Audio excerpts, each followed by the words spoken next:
The time by Sagicor is 7 p.m.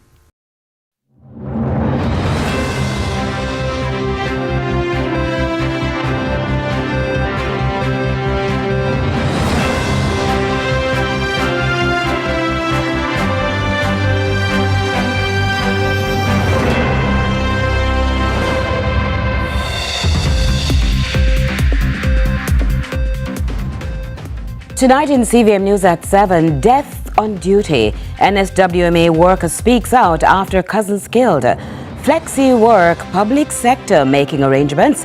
Reintegrate, a guide to services and support for involuntary returned migrants. For traditional flavors, we're setting the record straight about food handling. While in the business report, JMMB thought leadership the way forward for economic renewal. And later in sports, under 17 reggae girls turn in 5-star performance.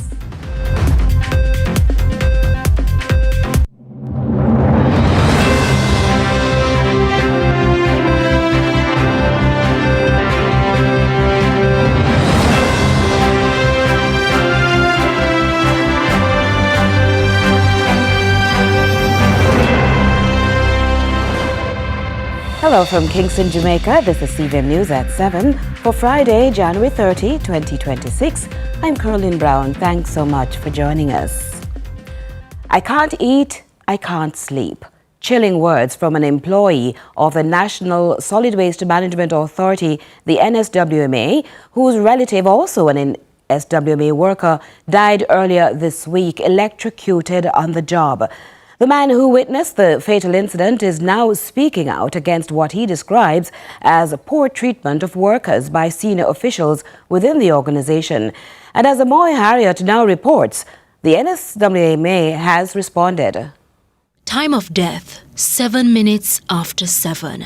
A moment Abijah Hamilton says will be seared in his memory forever. On January 16, what was supposed to be a regular day on the job for him and a few of his relatives who worked together became the start of a nightmare. His cousin, Garfield Johnson, never made it home. CVM News understands that 4 of them were on duty at the time of the incident. It happened as the driver of the garbage truck was loading waste into the vehicle. Him end up going in the top of the tipper for direct the tractor man. So when him go up in the top of the tipper for direct the tractor man that put over something and say, should it over there? So you see me? Normally him just a point and a show him which part for put it. 2 tools here one explosion. I don't know if the force of the explosion should move, but I know my job. Nothing could prepare Hamilton for what he saw when he got up. When I go up there, I see Garfield a gap, my cousin a gap. I see my cousin there on fire. We have to end up through dirt on him. To the condition we see him all done in public. And we have to end up lifting him out because them afraid to touch him. We lift him up, I'm skin and come off in our hand. Garfield suffered a 60-degree burns. He was rushed to hospital where he was admitted in serious condition for a few days. Then on Tuesday, he died. I can't sleep, the whole family in a grief. I be a rum me a drink, I be a weed me a smoke, and it still not get to the pain.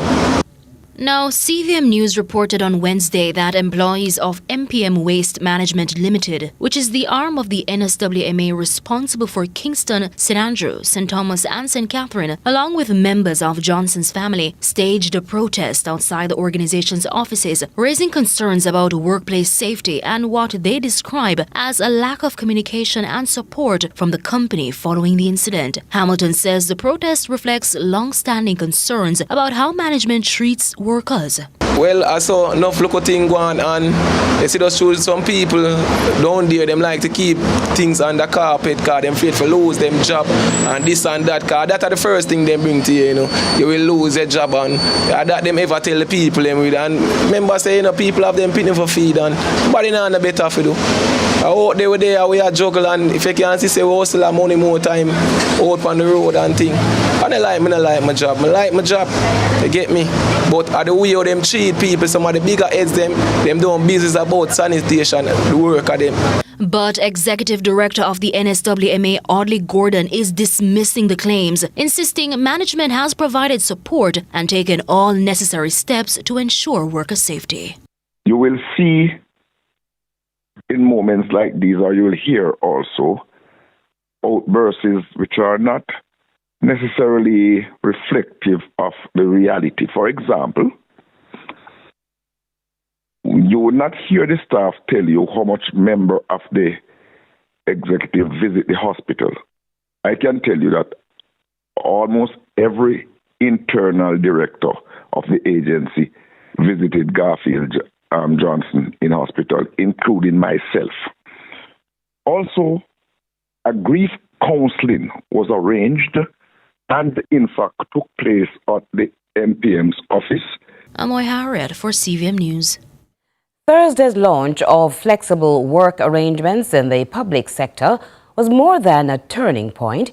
It was a milestone. By moving from policy to implementation, the government of Jamaica is signaling a commitment to reshaping how work is done, with implications for productivity, employee well-being and national competitiveness.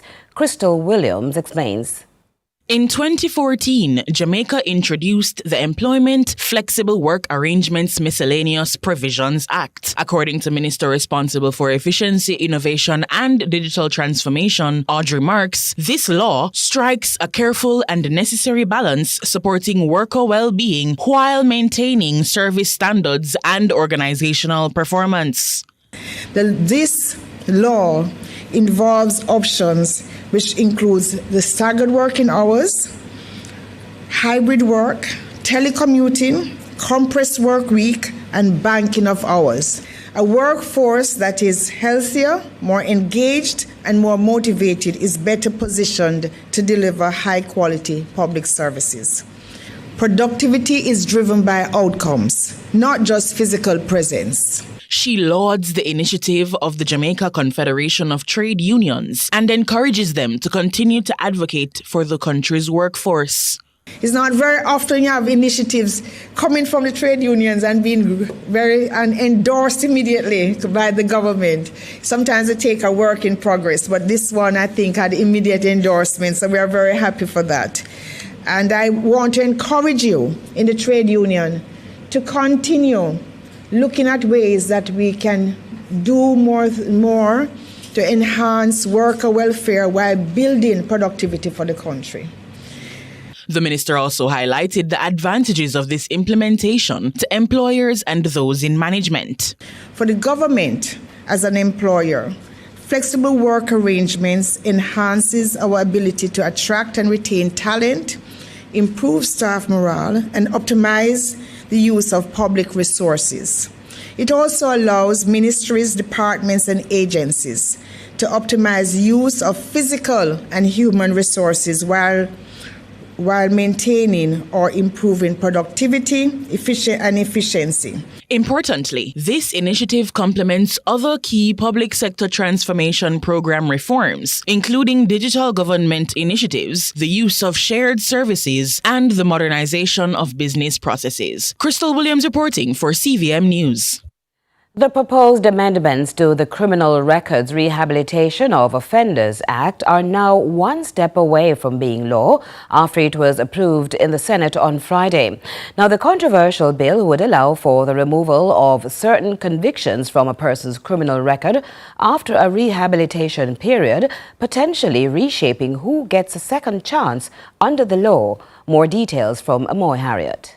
Imagine serving time for a minor theft or a traffic offense in the U.S., keeping your record clean for 5 years, and then returning to Jamaica. Under this bill, your criminal record could be wiped away as if it never happened. And that's just one scenario. The law sets out several circumstances under which certain offenders could get a second chance. Among the provisions of the bill, In Clause 2 is a section that increases the sentence threshold for eligibility for expungement from 5 years to 10 years. Clause 8 establishes a non-exhaustive list of factors that the Criminal Rehabilitation Board may consider when assessing an application, like remorse, age, and the seriousness of the offense. Clause 9 allows certain old minor convictions to be automatically wiped from the record, specifically non-custodial sentences served and completed before January 1, 2005 with no later offenses. Clause 11 expands the board's composition from between 3 and 5 members to between 7 and 9 members. Clause 12 allows some minor property and drug offenses to now be eligible for expungement. Now, senators deliberated for 3 hours Friday before approving the amendments at committee stage without making any changes. While the majority of senators backed the bill, there were a few areas of concern. So it's against the background of delays in bureaucracy that I am suggesting it would have been useful to disclose performance data under the existing Rehabilitation of Offenders Act, specifically the average time between application for expungement, determination by the criminal records of boards, and the actual expungement. That is an area that we admit is a challenge. And so on the administrative side, it is an area the minister has already made some commitments, especially vis-a-vis working with the CRO, the Criminal Records Office, and trying to move things along more smoothly. Government Senator Abka Fitzhenley, in the meantime, is cautioning that the bill doesn't mean the government is being soft on crime. As I read some of the debates in parliaments across the world and in societies across the world, when expungement laws are being debated, there are some sectors who regard it as being the administration of the day being easy on criminality. That is not so. He's urging Jamaicans who will benefit from this bill to make good use of their freedom. I urge our brothers and sisters, do not squander this opportunity. Take advantage of the second chance. This is a listening administration. We understand your plight, your need, and therefore we have brought this bill to the Parliament to give you a chance to be a better citizen. Amoy Harriet, CVM News. Meanwhile, the Planning Institute of Jamaica, the PIOJ, has developed a new handbook to support former offenders and involuntarily returned migrants as they reintegrate into the society. Living in Jamaica, a guide to services and support, the handbook was unveiled at the Institute's National Symposium of Best Practices for Social and Community Development. Carla Ramdeen tells us more. A new handbook on reintegration has been launched to support former offenders and involuntarily returned migrants as they rejoin Jamaican society. Dr. Dacia Leslie of UIS Salisis explained that reintegration begins early in the justice process and requires coordinated action by institutions and communities. She warned gaps, especially for young people and returning migrants, increase the risk of repeated offenses. So reintegration should not be seen as a marginal concern related only to ex-offenders, right? But it is fundamentally a development, justice, and community challenge. How we facilitate the reintegration of persons coming out of corrections and detention shapes public safety, labor markets, family stability, and critically, who we decide belongs in our society. Now, when reintegration is ineffective, the consequences don't stop with the individual or the affected families, but instead communities pay the price. We see this most clearly in patterns of recidivism or reoffending. Minister of State Juliet Cuthbert-Flynn explained deliberate policy decisions made in 2008 strengthened Jamaica's response to nationals returning involuntarily from overseas. Mrs. Cuthbert-Flynn said the Involuntary Return Project focuses on dignity, coordination, and institutional responsibility, while a new multi-agency framework links returnees to education, employment, and social services.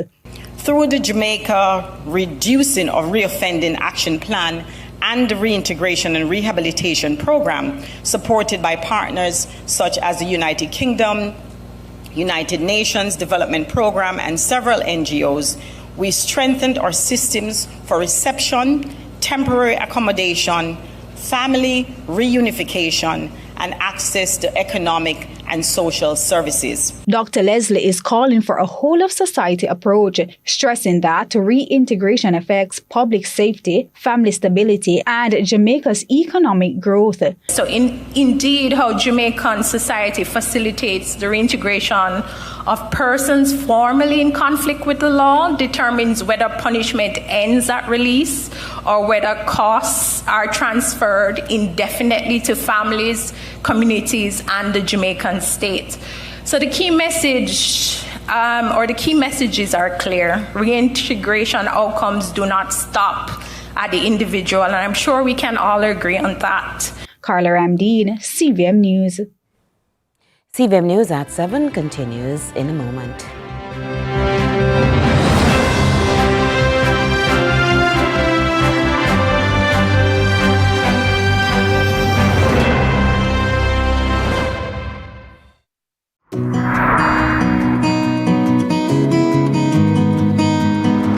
You know, some days are harder than others, but we have to do our part. You like porridge? We're in this together. Morning, nurse. Thank you for what you do every day. Come in, nurse. Our bona fide.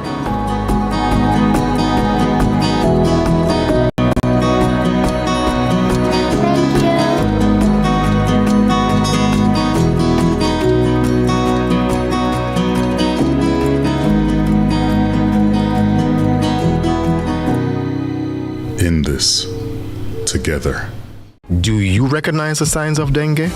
Look out for these symptoms: high fever, severe headaches, joint and muscle pain, skin rash, nausea, and pain behind the eyes.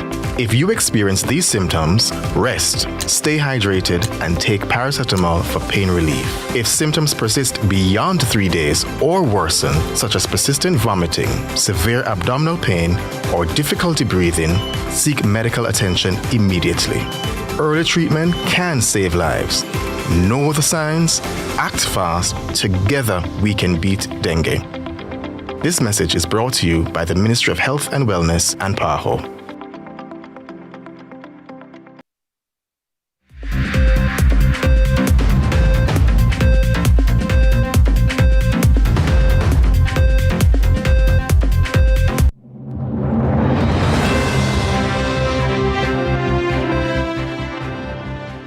Welcome back. Thanks so much for staying with us.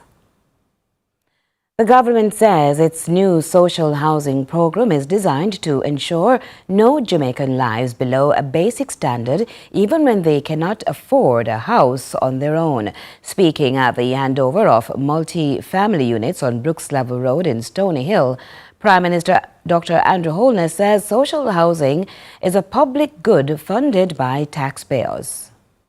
And what is social housing? Social housing is the provision of a housing solution by the government to worthy beneficiaries, either partially subsidized or fully subsidized. Meanwhile, Prime Minister Holness acknowledges the government might not be moving as fast as many would like, but says economic limitations affect the delivery of social services, even as progress continues. We use your taxes to buy more garbage trucks, to build more houses. We're not doing it at the pace that you would like. Not because of negligence, inefficiency, or corruption. Clearly, there are those issues involved, but the real issue is that our economy isn't growing as fast, so that we are getting the level of taxes that can deliver the level of social services that match our aspirations, what we would like to see, our ambitions. A 73-year-old woman in Westmoreland is pleading for help after Hurricane Melissa destroyed everything she owns. She says she's still living in harsh and unsanitary conditions. Kevin Black has her story. Millicent Hall, affectionately known as Pamela, once lived a quiet and independent life in the Lennox Big Woods district of Darliston, Westmoreland. But that life was shattered following the passage of Hurricane Melissa last October. Now 73, Hall says the storm destroyed her home and all she worked for over the years, leaving her exposed to the elements. Sometimes I feel embarrassed, I feel ashamed, say, I was in a house because this is the veranda, and that is the living room, and so the bedroom here, and that over there is the bathroom, and every whole of it tear off. So I look around for some tarpaulin, and I say people give away tarpaulin, but me not see them because they not come this side. Born in Kingston, she says she worked hard to sustain herself, earning certifications in food preparation through agencies including Grace Kitchens and Heart NSTA Trust, which allowed her to live life decently for many years. But she says Hurricane Melissa marked a turning point. Me used to work when a young girl, and at church me work and here the ever sometimes Bishop Blair would said somebody asked him to get somebody and he would say what category when you left school, blah blah. I say what you do. I say me do foods at the moment because me used to work and me do start the foods. And these things happen now when age is climbing on a ladder.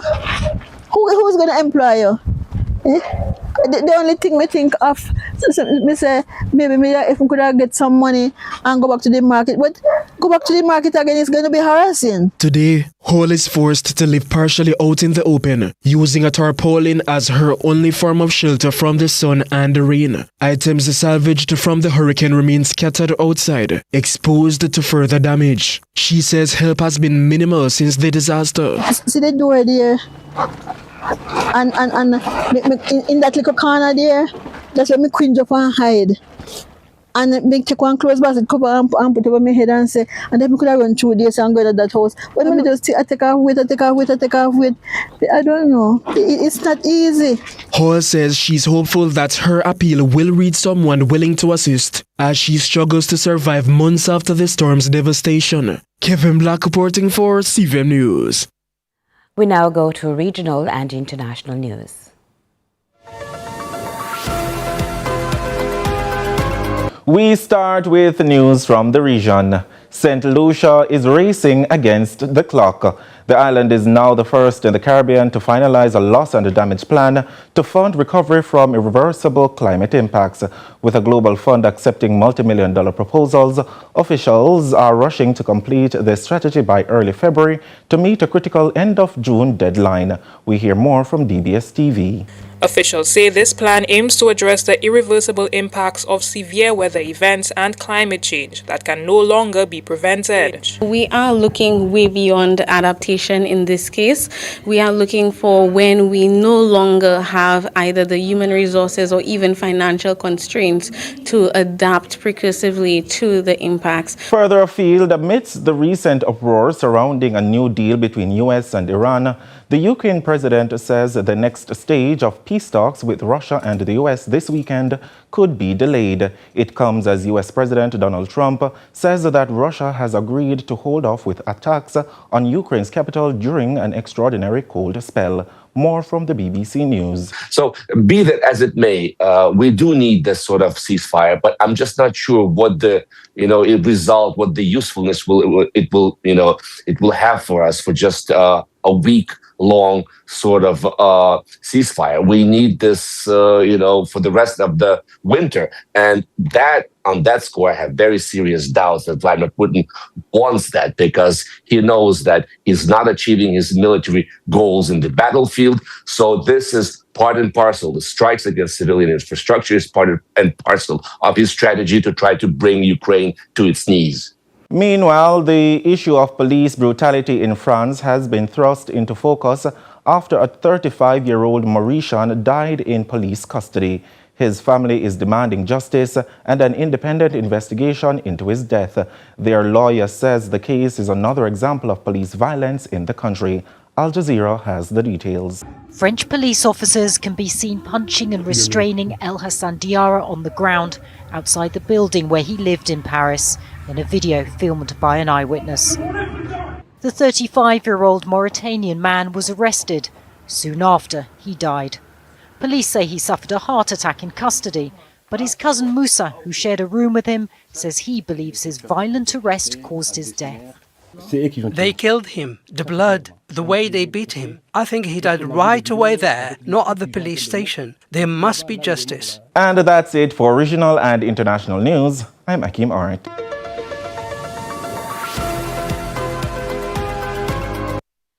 Thanks, Akeem. So we're almost at the end of the first month in this new year. And with more requests coming to our newsroom from across the island and even abroad, inviting us to showcase exciting food preparations utilizing traditional flavors, we want to encourage people in the food handling business to get their record straight with the help of the Public Health Department. It's not just your tasty meals that keeps customers coming back again and again to your establishment. People trust a licensed spot. It's their proof you are not just hustling, you know and observe the guidelines of public health, such as hygiene standards. And you stand out when you make it your business to know about your line of business. Public health license is important because it's a requirement of the public health food handling regulations. It allows you to operate. Without the public health license, you would be committing an offense, committing a breach if you were to operate without the license. Not only will you be avoiding those costly and embarrassing shutdowns because you chanced operating without a license, but you'll also be protecting your brand rather than putting a dagger into your own ability to boost revenue and set an example for your staff. If you want to get into the business of food handling operations and you are going to be carrying out that activity from an establishment, then you are required to have a public health license. In addition to your public health license, once you're handling food, you're also required to have a valid food handler's permit. If it is that the operation is not from an establishment, then what is required would be just your food handler's permit. There where you are. CVM News at 7 continues in a moment.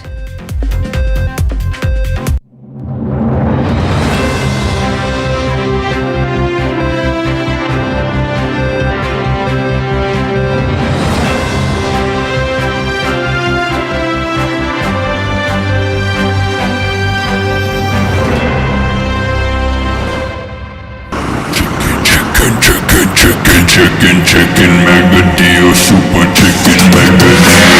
The KFC value menu has you thinking chicken. Get the chicken box combo for just $680. KFC. The National Rural School Bus Program is getting smarter.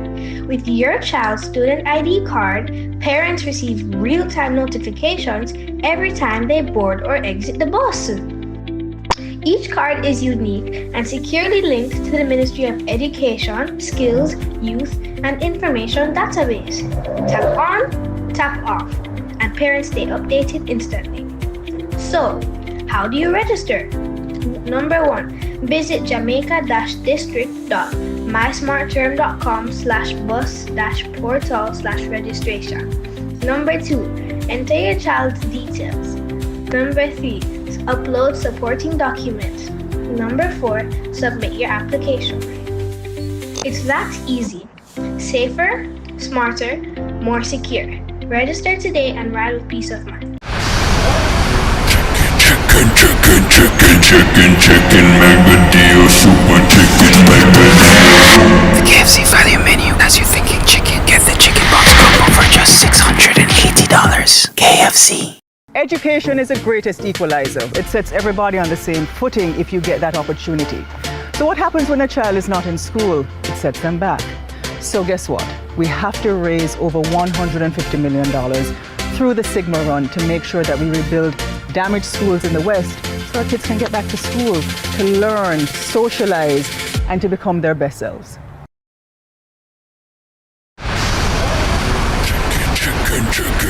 Chicken, mega deal, super chicken, mega deal. The KFC value menu has you thinking chicken. Get the famous pork combo for just $640. KFC.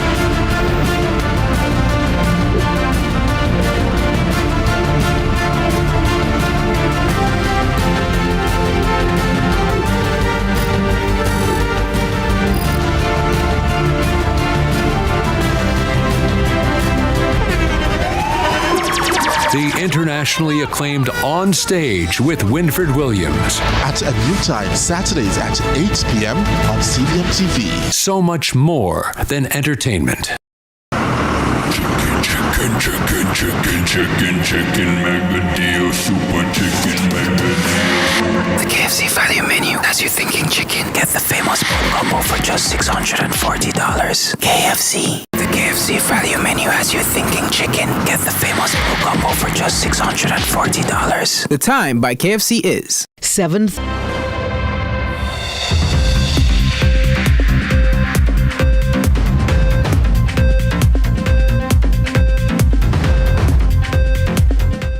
As we welcome you back, it's time for the Business Report with Joel Crosskill. Lots to think about with you in the Business Report today. In his keynote address at the Jamaica Money Market Brokers Group, JMMB's Thought Leadership Breakfast Forum, Delano Seavright, Minister of State in the Ministry of Industry, Investment and Commerce, sought to redirect attention from online perceptions towards on-site realities as it relates to the confidence in the continuity of business after Hurricane Melissa marauded through the epicenter of Jamaica's tourism belt. Unfortunately, the images that went out globally following the impact of Hurricane Melissa, and it's expected, and there's frankly no issue. I have no issue with it. But the images that went out gave the impression that the entire country was destroyed. It spread a narrative even beyond tourism circles, but in business circles and elsewhere, that the country was completely offline and utterly destroyed by this Category 5 hurricane, one of the strongest hurricanes on record.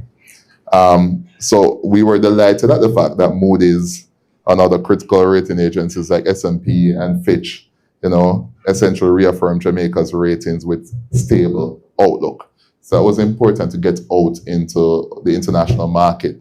Accelerating Jamaica's economic recovery, a spate of construction projects, either already underway or set to begin in short order. Tourism and linkages, the growth prospects are still very positive. I had a meeting yesterday with Minister Bartlett in the evening. We had a discussion about a number of things. The investors are still bullish. Starting from Western Jamaica, we hope to see more transition as it relates to the smaller hotels, changing ownership hands and going through renovation, refurbishment and that sort of stuff. We have the Ettore Calusi out of Dominican Republic and Italy. He's still committed to doing the Viva Wyndham just north of Negril, which will be like about 900 rooms. Princess is reopening. Janet, I believe half of it opening next month, Sunday. Yeah, so February 1, I believe. So that's good news. That's 1,000 rooms right there. They still are committed to expanding and adding the extra 1,000 rooms. And I know their casino building project is pretty advanced now. And it will be the first, hopefully, operational resort casino in Jamaica. Seavright, who previously served as a senior consultant to the Tourism Ministry, catalogued over a dozen other developments within the space as a demonstration that investment in Jamaica's tourism future had rarely been in doubt. But beyond that, of course, it's not just the hotels and the villas. It's also the supply. The supply chain is important. This is why institutions like JMMB are important to ensure that entrepreneurs are properly financed, properly guided, so that they can supply this growth that is coming. It's thousands of new rooms over the coming years, and it's going to be mega demanding on agro-processors, the agriculture industry, light manufacturing, Of course, we're going to need a lot of labor. That's a whole other issue. However, it's one that is potentially related to another concerning phenomenon, according to CVM, that of generational business transition. I have a genuine concern at the state of some family businesses in Jamaica because I'm not seeing effective transition. I'm not seeing effective handover. I'm not seeing a future focused approach on keeping businesses sustained. And we're seeing, of course, we're a global country, and we have investors coming from other corners of the world who are seeing opportunity and acting on them. You look at the Chinese, the Mexicans, and other ethnic groups who have come, and they're seeing opportunity and making the best of them. We need to encourage our Jamaican entrepreneurs.